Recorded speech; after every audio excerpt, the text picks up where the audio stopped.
আমি কাটাতে চলেছি আগামী 7টা দিন 20,000 পাউন্ড মাটির নিচে। এটা এখনো পর্যন্ত আমার করা সব থেকে ভয়ানক জিনিস। ঠিক আছে, সময় হয়ে গেছে, আমাকে জীবন্ত কবর দাও।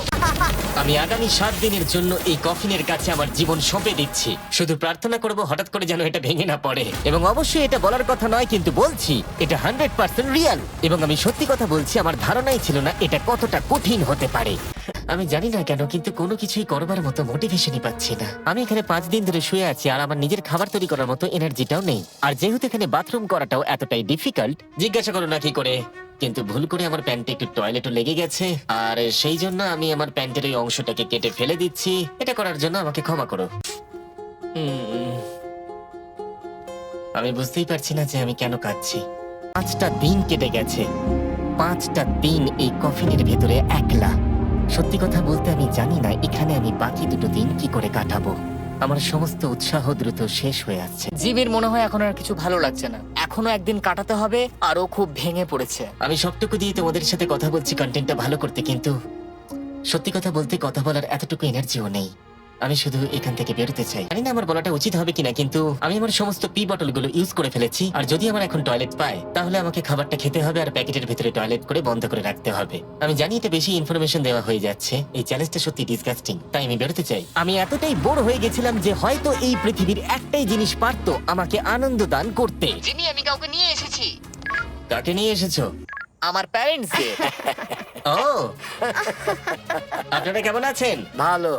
মাটির তলায় থাকাকালীন তুমি কি নোলানের মায়ের ব্যাপারে কিছু কথা বলছিলে? আহ, আহ, না না, সেরকম কিছু নয়। আর এই ছবিটা? আমি জানি না আপনারা কিসের কথা বলছেন। আসল কথায় আসি, আপনারা কি নোলানের ব্যাপারে কোনো হাস্যকর ঘটনা আমাকে বলতে পারবেন? জিমি, অনেক আছে। এটা চ্যালেঞ্জটাকে আরো বেশি ইন্টারেস্টিং করে তুলবে। ও আমাদের বলেছিল যে ওর স্কুলে প্রোগ্রাম আছে, কিন্তু ও অ্যাকচুয়ালি ও পাশের বাড়িতেই কিছুক্ষণ সময় কাটিয়েছে। ওহো, আমরা দেখতে চাই ও বাড়িতে একটা মেয়েকে জানো অনেক ক্রিসমাস। এটা আমাকে চিয়ার করার জন্য যথেষ্ট, কারণ আমি জানি কমেন্ট সেকশনে ঝড় উঠতে চলেছে। আমার এই জন্য জিমিকে ভালো লাগে না। আমার মা আরেকটা প্রশ্ন করতে চায়। হ্যাঁ বলো। ঠিক আছে, এবার চলো, এটা Bye, এভাবেই জিমি। কাজ করে। ওরা কি ওয়াকিটা আবার ফেলে দিল? বয়েজ, আজকে অফিসিয়ালি 7 দিন হয়ে গেছে। আমি জানি তোমাদের বেশি পরিশ্রম পছন্দ নয়, কিন্তু তোমরা কি আমাকে ঘুরে বার করবে? আমরা তোমাকে বের করছি জিমি। ও, এই তো এক্সক্যাভেটর। ও, এটা তো ভয়ানক।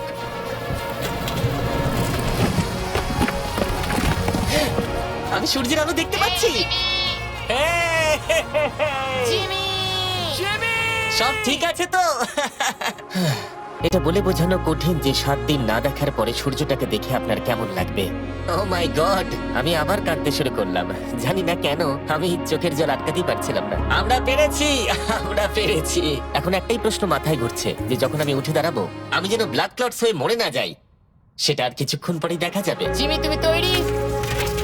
আমার উপরে ফেলো না। ও, ওখান থেকে কি গন্ধ বেরোচ্ছে? আমি জানতাম তোমরা এটা বলবে। এটা আমি একটু আগেই বলেছি। আগে আমি দেখি ব্লাড ক্লট হয়ে মরে যাচ্ছে কিনা, তারপরে সেলিব্রেট করো। দাঁড়াও, একটুখানি বসো। আরে দাঁড়াও দাঁড়াও দাঁড়াও দাঁড়াও, ডাক্তারকে নিচে এসে একবার দেখতে দাও। তোমার কি নার্ভাস বা ক্লান্ত লাগছে? না, তেমন কিছু নয়। ব্যাস, তাহলে আর কোনো চিন্তা নেই, সব ঠিক আছে। সপ্তাহে প্রথমবার দাঁড়াচ্ছি। ও মাই গড, আমার পাটা তো কাঁপছে। ও, আমি মরে এই যাইনি। তো, খুব ভালো। আমি ঠিক আছি। সবাই আমার আন্ডারওয়্যার দেখে নিলে ভিডিওটা আমি এবারে শেষ করব। আর